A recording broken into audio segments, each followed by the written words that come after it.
नाजरीन, जो ये आप तस्वीर देख रहे हैं, ये सब डिविजनल मेंढर के पंचायत गरसाई मूरी की बताई जा रही है। वार्ड नंबर 1 मोहल्ला पटिया की। वहां पे एक बंगलो टाइप मकान था, वो जल कर राख हो चुका है और सड़क के दूर होने की वजह से वहां पे जो इमरजेंसी सर्विस प्रोवाइड होनी थी उसमें काफी दुश्वारी आई और वहां पे जो सर्विस है वो नहीं पहुंच पाई, जिसकी वजह से इतना बड़ा हादसा रोनमा हुआ है और बंगलो नमा घर है जो वो पूरी तरीके से जलकर राख हो चुका है। हम जानना चाहेंगे, इस पंचायत के सरपंच से बात करना चाहेंगे और आपको सुनाना चाहेंगे कि सरपंच साहब इस वाले से क्या कहते हैं।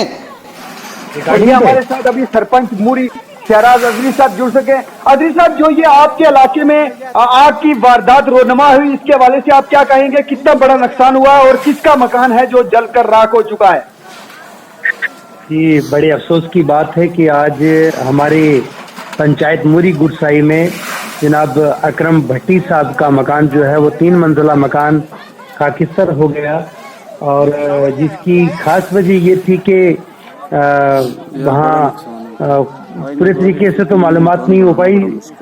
बताने वालों ने बताया कि गैस सिलेंडर की वजह से वहाँ आग जो है वो भड़क गई, जिसकी रद में आकर के पूरा मकान जो है 3 मंजिला मकान उनका खाकिस्तर हो गया।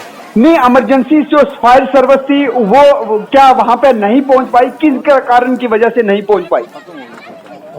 दरअसल बात यह है कि इमरजेंसी फायर सर्विस जो मेंढर की है, तो मेंढर दूर होने की वजह से वहाँ बर वक्त जो है वो गाड़ी नहीं पहुंच पाई और गाड़ी को वहाँ पहुँचने में काफी वक्त लग गया, जिसकी वजह से वहाँ गाड़ी लेट पहुंची और आग के ऊपर जो है वो काबू नहीं पाया गया। बहरहाल अमला पुलिस जो है वो अपनी ड्यूटी सरअंजाम देती रही, लेकिन क्या कर सकते थे आग के आगे कि अगर बर वक्त अगर उस इलाके में जो है वो गाड़ी अवेलेबल होती तो बर वक्त मैं समझता हूँ कि आग पे जो है वो कंट्रोल किया जा सकता था। बदकिस्मती की बात है कि मेंढर के अंदर एक बहुत बड़ा सब डिवीज़न है मेंढर, और उस सब डिवीजन के अंदर सिर्फ एक ही गाड़ी या 2 गाड़ियां गालिबन, तो मुझे नहीं लगता है कि 2 होंगी, एक ही गाड़ी है। और इसके लिए मैं ये कहना चाहता हूँ कि अगर हर गांव के अंदर अगर एक गाड़ी हो, या जिस तरीके से ये हरनी से ऊपर वाला इलाका है, जड़ा वाली गली से लेकर के ये बहुत बड़ा इलाका है, अगर उस इलाके के अंदर अलग से अगर फायर सर्विस की गाड़ी होती तो इसी एतबार से मनकोट का एक बड़ा इलाका है, बालाकोट का इलाका है, तो ये कहीं ना कहीं हमारे इलाके को जो है वो नज़रअंदाज करके रखा हुआ है और इस पे ख़ास तौर पे इंतज़ामिया की जो है वो कड़ी नज़र होनी चाहिए थी। अगर ये गाड़ी वहाँ करीब में होती तो मैं समझता हूँ कि उनकी ये बड़ी जो इमलाक जो उनको नुकसान पहुँचा है, ये नुकसान नहीं होता।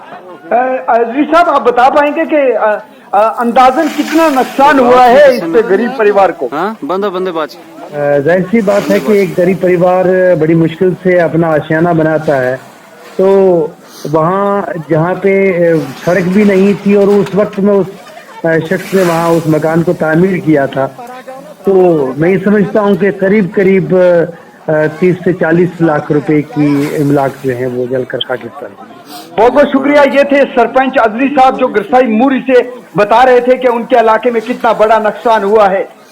सरपंच मूरी ने साफ मांग किया है कि इंतजामिया है जो जल्द से जल्द इनके रिलीफ के लिए कोई इकदाम उठाए और इनको इस बड़े हादसे जो इनके घर में हुआ है इसके लिए कोई रिलीफ प्रोवाइड करवाए जल्द से जल्द, ताकि इनको रहने के लिए कोई बेहतर सहूलियात मिल सके। और वहीं इंतजामिया को इस जानब तवज्जो देनी चाहिए और खासकर हरनी जोन और मनकोट जोन में 2 अलग गाड़ियां हैं जो फायर सर्विस की प्रोवाइड करवाई जाए, क्योंकि सब डिवीजन मेंढर के अंदर एक गाड़ी होने की वजह से इतना बड़ा इलाका कवर करना मुश्किल होता है। अगर यहाँ हरनी जोन के अंदर गाड़ी होती तो बर वक्त गाड़ी पहुंचने की वजह से ये बड़ा हादसा है जो टल सकता था। बालाकोट की बात कर रहे हैं, हरनी जोन की बात करें, मनकोट जोन की बात करें, यहाँ पे फायर सर्विस की कोई भी फैसिलिटी अवेलेबल नहीं है। सिर्फ सब डिवीजन मेंढर के अंदर एक गाड़ी है और उससे गुजारा नहीं चल रहा है।